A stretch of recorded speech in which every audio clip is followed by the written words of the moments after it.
Yo, what's going on, guys? It is time for another reaction video, and today we're going to be watching a video from the YouTube channel Exploring with Cody. So if you like this video, make sure to go check out his channel as well, Exploring with Cody. This is Machu Picchu, what they don't show you. Let's get straight into it. Welcome to Machu Picchu, one of the 7 wonders of the world.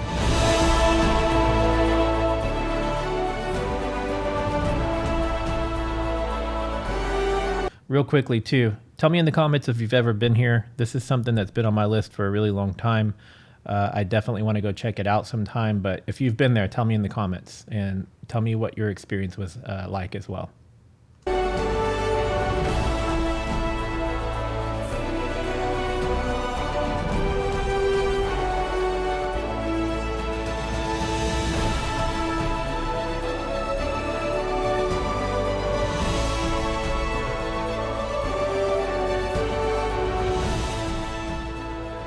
Alright, so we've now made it onto the train after a lot of rushing around to get here on time. We're on the train, it's just about 2 hours to get to the base of Machu Picchu. And we're actually going to be going there tomorrow morning. We're about midday now, so we're able to go in this car right here for a relatively low price. It's like 65 bucks to get this one. And if you wanted to do this like earlier in the day, like most people do at 6 a.m., it would have cost you somewhere like $100, $150. So if you go midday and then you go the next morning like we are, you can save some money. So tomorrow morning we're going to go to Machu Picchu. It's pretty cool because we have this open air cart right now. Like you can look outside the window, you can see the snow-capped mountains in the background, all the farmers and everything. So I think it was worth coming and getting the 360-degree car so we can kind of just like look around, take pictures and all that.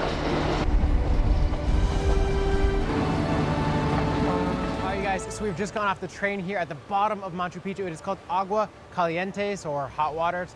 There's hot water springs around here, but I wanted to show this little town because no one ever really shows this town when they're going to Machu Picchu. Usually they just take the train and then show the top of Machu Picchu.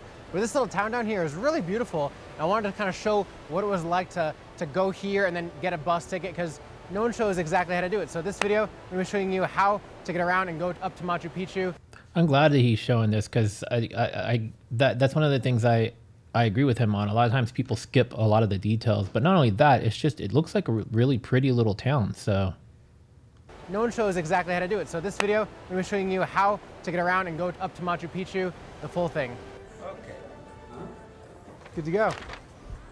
So essentially it is $24 a person, round trip, anytime tomorrow. So we can go up at, we're going to go up at 5:30, the first one. Come back, I don't know, 1 p.m. I don't know, it depends how long we're gonna be up there. You can be up there as long as you want, really. Our time to go in is the first time, which is 6 a.m. We're gonna get the bus just over here, about 100 meters in the morning. I'm told that we need to start lining up around 4 a.m. to get the 5:30 a.m. bus because there's gonna be a line down the road in the morning, which you'll see. Good to know.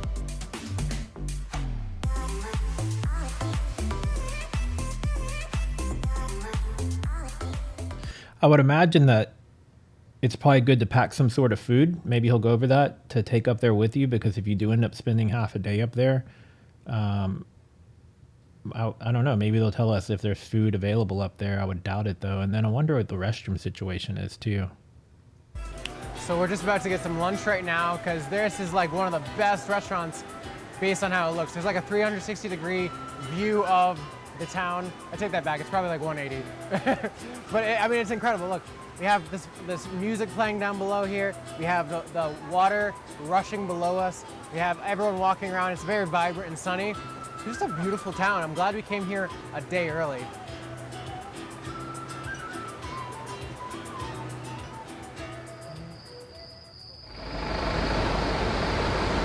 All right, good morning, guys. It is now just about 4:15 a.m. We've come down to the bus stop. There's already a line of probably close to 50 people here. We're about halfway through that line right now, waiting for the bus. So right next to where we came in on the train over here, just across the street, is where you get the Machu Picchu bus in the morning. So this line you can see behind me, it's gonna be much longer when the bus actually leaves in an hour from now. So it seems like there's a lot of people who are trying to get up here very early in the morning. So you're gonna wanna come down about 4:15 if you wanna be in the front of the line and be on one of the first buses up.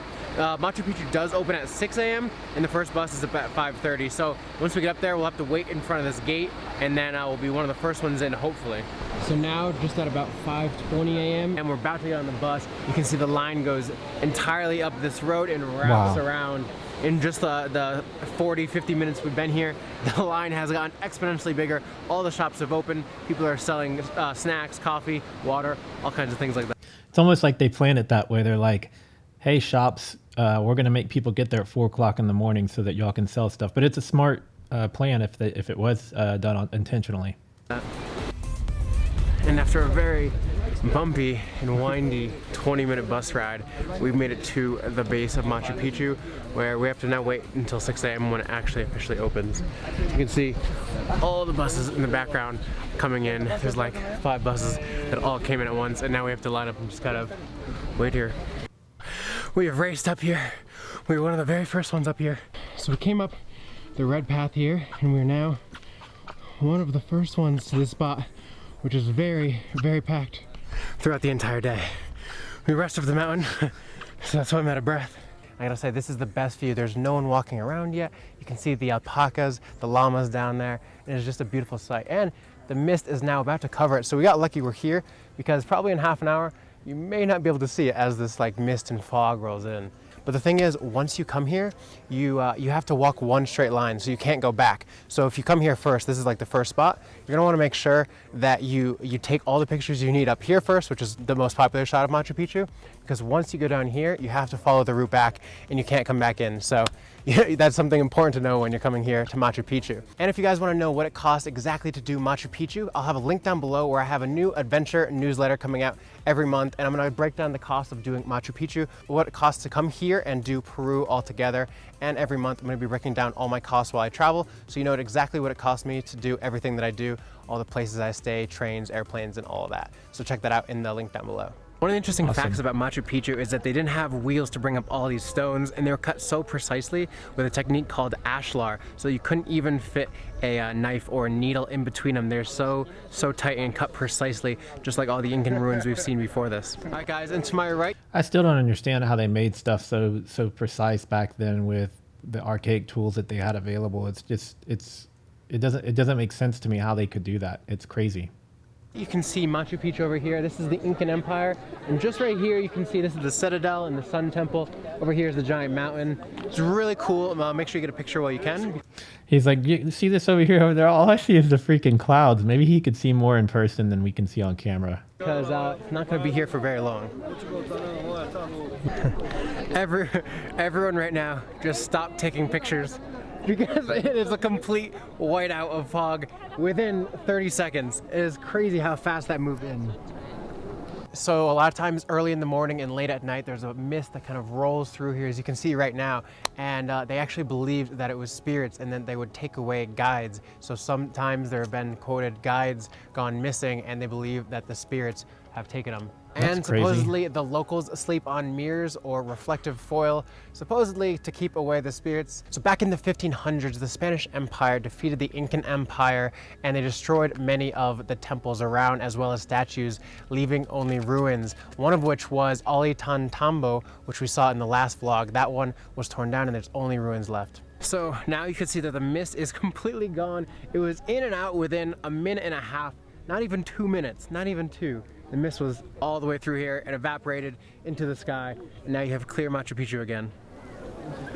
So in the native language of Quechua, Machu Picchu means old peak or old mountain. So we're on the old mountain right now. It's just now about 9 a.m. and I thought this place would be actually even more packed. I thought it would be worse. I thought there'd be a lot more people all over. And while there are a lot of people, it's actually pretty cool because the way that they have it is it's kind of in waves. So we were at the 6 a.m. one, and so they only let in a certain amount of people between that block, and then it's like I think 9 and then 11, something like that. And so when you first come in, you're not joined by thousands of people. It's maybe just like 150 people. So you definitely can get your shots if you come here early. So it's cool finally getting to see Machu Picchu. This is something that I've wanted to see for years. I'm sure many of you guys and a lot of people know about this place. It's one of the 7 wonders of the world. So actually being here and like checking it off is something so cool, especially since it's like something that isn't, I mean, it's accessible, but it's not like super easy. It's not like you can just stroll up to the Coliseum. This, like, you take a bus and then you gotta like hike through the mountains, and just getting here from the main city is not an easy feat in itself. So coming here is it's pretty cool. It's interesting how even here in Machu Picchu we see these little terraces or levels, and for this one it was actually built to support the entire structure of itself, so that if one of these like terraces kind of collapse, it wouldn't collapse the entire thing. It's also considered a marvel of engineering at the time. It's pretty cool because everywhere we go we always see these these little terraces, which were also used for agriculture and farming. Well guys, it seems we've come to the end of Machu Picchu pretty much. Right now we're just kind of going through the remaining houses and temples. This is actually the temple of the Condor, and there's one of these is like the temple of the 3 doors. It's got these huge doors where you essentially just look out. It's pretty cool, but after you see the main viewpoint up there, you just kind of walk around in this one circle and then you exit. So we've pretty much seen everything here at Machu Picchu. We're gonna go see if there's anything left over here, but I think that's pretty much it. What he was just saying was kind of the question I was just about to ask, and that is, if you have had the opportunity to go there, how quick before it just seems like you've seen it all? Like, even though you might be going on a different layer or level of it, it kind of becomes like the same thing over and over. I guess kind of sort of somewhat repetitive. Is it something where you spend a couple hours there? Is it something you're in and out quick, or you spend like a whole day? I'm just curious what other people's thoughts are. Not that you have to rush through things, but how much time realistically do you need to have to be there and actually enjoy it and get enough of a feel for it before you leave? Let me know in the comments. But you guys, that is the video. Thank you so much for watching. And if you're new here, click that subscribe button, as well as check the link out down below for my brand new adventure newsletter, where I break down the cost of trips like this and what it takes to get here. But other than that, Rogue Nation, explore the world.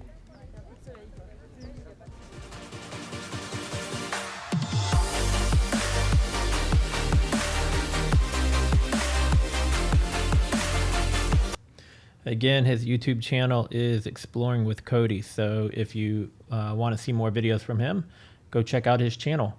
If you're new here and you want to see more videos from me, make sure to subscribe. Click the bell so you'll get notified every time I upload a new video. If you like the video, please give it a thumbs up. It does help. And before I wrap things up, I just wanted to share that I do have a mailing address available now. It's in the video description, as well as the About Me section of my YouTube page. So if you want to send a letter, you want to send a postcard, perhaps you want to send some snacks from wherever you're at in the world, yeah, feel free to send me stuff. I want to start doing videos where I try snacks and treats from all over the world. So got to lean into you guys for some of that, because some of this stuff may not be available here in the States. So yeah, with that being said, I will see you guys in the next video. Later.